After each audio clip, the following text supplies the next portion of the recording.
예, 자 그럼 여러분 요 부원 시간에 하려고 하는 작품은 라디오와 같이 사랑을 끄고 켤 수 있다면 장정일 시인의 시인데요.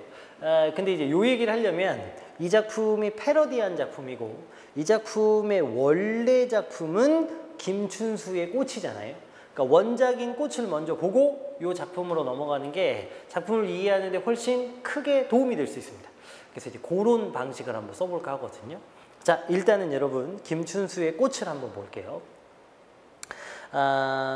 혹시 없는 학생은 선생님한테 어디 있는지 찾아달라고 얘기를 좀 해주십시오. 어쨌든 꽃을 먼저 보겠습니다. 자, 내가 그의 이름을 불러주기 전에 그는 다만 하나의 몸짓에 지나지 않았다.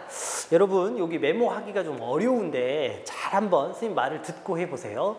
내가, 그렇죠. 내가에다가 밑줄, 그에다가 밑줄, 이름을 불러주기 전에는 이름을 불러주기에다가 밑줄, 그 전에는 그는 다만 하나의 몸짓에 지나지 않았다. 몸짓에다가 밑줄입니다. 자, 그러면 가장 중요한 게 뭐냐면 이름을 불러준다는 부분인데요. 이름을 불러준다는 말에 밑줄 그으시고 일단 이름을 불러주는 것을 사전을 찾아보면 그걸 뭐라고 하냐면 명명행위라고 그래요. 명명행위. 그 명자가 이름 명자겠지. 이름을 붙여주는 거, 이름을 불러주는 것을 갖다가 명명행위라고 합니다. 그래서 이름을 불러준다는 말 밑에 명명행위라고 적어보시고 명명행위. 그런데 이 명명행위가 어떤 효과가 있는 것이냐. 여러분 이 작품에서는 철학적으로 이 이름을 붙인다는 것을 어떤 식으로 해석하고 있냐면 인식행위, 인식행위. 인식은 안다는 거죠. 그러니까 일단 여러분 이름을 불러준다는 말 밑에 명명행위하고 인식행위라고 적어주십시오. 그러니까 이름을 불러주는 것은 명명행위이자 인식행위입니다. 여러분 인식은 안다는 거죠. 여기서 철학의 존재론과 인식론에 대한 내용이 나와야 되는데 존재론은 존재하는 거죠. 근데 인식하는 것은 존재와 좀 달라요. 여러분 생각해 보세요. 우리가 지금 한 3년 전쯤을 돌이켜 생각해 보면 3년 전에도 여러분은 존재했죠. 나도 존재했잖아. 근데 여러분과 나는 서로 몰랐죠. 존재는 하지만 인식하기 전이라고. 우리는 존재했지만 서로를 인식하기 전이에요. 서로를 몰랐던 시기입니다. 알겠지? 존재하긴 하였으나 인식하는 것은 좀 달라요. 그러니까 이름을 불러주는 것은 존재하는 존재를 인식하게 되는 순간이에요. 자, 그럼 정리합니다. 이름을 불러준다는 거 명명행위이자 인식행위이다. 명명행위이자 인식행위이다. 그리고 인식한다는 것은 존재하는 것과는 좀 다르다. 알게 되는 거예요.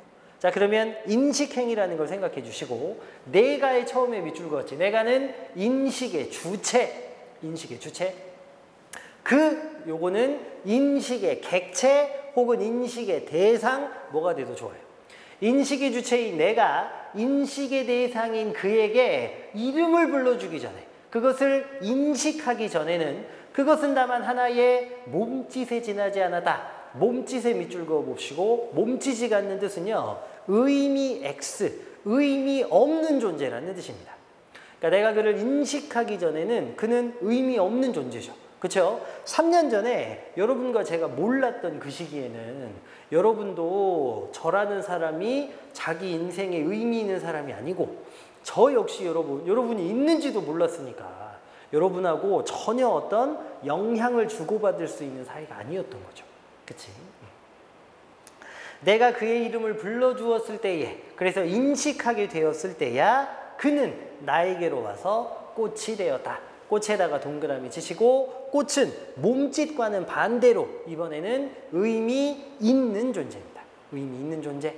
자, 그래서 여기까지인데요. 첫 번째 부분이 이 순서를 잘 생각하셔야 돼요. 첫 번째는 내가 그라는 상대방을 의미 있는 존재로 만들어주는 단계입니다.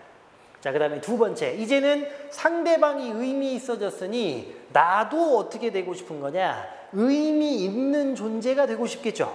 그래서 그 다음에 보면 내가 그의 이름을 불러주었던 것처럼 나의 이 빛깔과 향기에 알맞은 빛깔과 향기에다가 밑줄 그으시고 요거는 존재의 본질입니다. 존재의 본질. 나의 빛깔과 향기에 알맞은, 나의 존재의 본질에 알맞은 누가 나의 이름을 불러다오. 그에게로 가서 나도 그의 꽃이 되고 싶다. 꽃 역시 의미 있는 존재죠.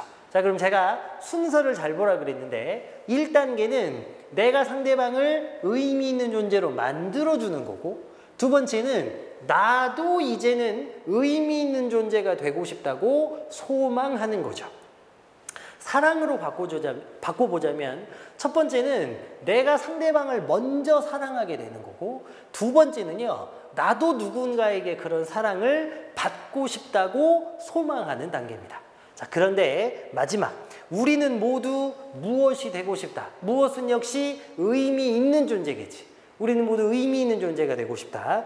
너는 나에게, 나는 너에게 잊혀지지 않는 하나의 눈짓이 되고 싶다. 마지막에 눈짓이 중요한데요. 눈짓은 의미 있는 존재인데 앞에 있는 꽃하고는 약간 다르게 어떤 존재냐? 상호, 서로에게 의미 있는 존재입니다.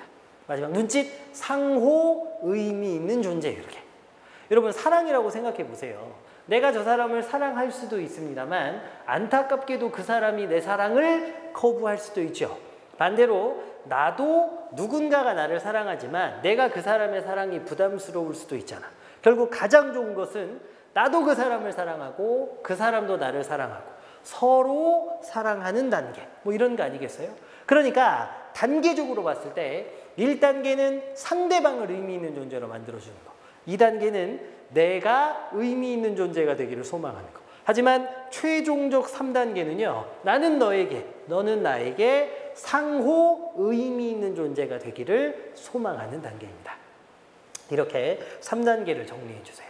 그래서 이 시에서 어떤 설명도 시험에 나올 때가 있냐면 내가 그 사람을 사랑하고 그 사람이 나를 사랑하고, 그런데 상호에게 의미 있는 존재가 되고, 그러니까 처음에는 한 사람을 사랑하고 한 사람을 사랑했다가 나중에는 두 사람 이상이 서로 사랑하게 되는 거니까 점점 복수의 단위로 커진다 그래가지고 점층적이라는 말도 쓰기도 합니다.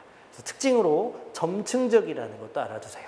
어쨌든 여러분, 의미 있는 존재가 되기를 소망하는 건데 순서가 상대방이 먼저 의미 있는 존재가 되는 거고, 내가 또 그런 존재가 되기를 소망하는 거고, 마지막은 서로에게 의미 있는 존재가 되는 겁니다. 그런데요, 이 다음에 이제 장정희 시인의 라디오와 같이 사랑을 끄고 켤 수 있다면을 보세요. 구조가 일단 똑같다는 걸 확인하셔야 돼요. 그리고 주제가 정반대라는 것도 아셔야 되거든요. 일단 구조를 봅시다. 내가 단추를 눌러주기 전에, 여러분, 단추를 눌러주는 행위가 바로 앞에 시에서 이름을 불러주는 인식행위에 가까운 거죠. 의미를 부여하는 행위지. 의미를 부여하는 행위. 그러면 나는 인식의 주체가 되는 거고, 그 뒤에 나오는 그는 인식의 객체 내지는 인식의 대상이 되는 거죠. 그래서 내가 그라는 대상에게 의미를 부여하기 전에, 단추를 눌러주기 전에 그는 다만 하나의 라디오에 지나지 않았다. 라디오에 밑줄 그으시고 의미 X, 의미 없는 존재지. 내가 그의 단추를 눌러주었을 때야 그는 나에게로 와서 전파가 되었다. 전파에다가 밑줄 의미 있는 존재. 그러니까 순서가 똑같이 일단 상대방이 의미 있는 존재가 된 거야. 그 다음 내가 그의 단추를 눌러주었던 것처럼 누가 와서 나의 굳어버린 핏줄기와 황량한 가슴 속 버튼을 좀 눌러다오. 그에게로 가서 나도 그의 전파가 되고 싶다. 두 번째 단계도 똑같이 상대방이 의미 있는 존재가 됐고, 이번에는 나도 그런 존재가 되고 싶다고 소망하는 거죠. 그치? 마지막, 우리들은 모두 사랑이 되고 싶다. 끄고 싶을 때 끄고 켜고 싶을 때 켤 수 있는 라디오가 되고 싶다. 그런데 마지막이 중요한 거예요. 끄고 싶을 때 끄고 켜고 싶을 때 켤 수 있는 라디오에 밑줄 그으시고, 앞에 있는 시 김춘수의 꽃에서는요, 서로에게 의미 있는 존재가 되는 진정한 관계, 진정한 사랑에 대한 이야기를 하고 있었습니다. 그런데 여기서는 어떤 사랑이냐? 끄고 싶을 때 끄고 켜고 싶을 때 켤 수 있는 사랑. 즉 현대인들이 비판받고 있는 일회적인 인스턴트식 사랑이라고 합니다.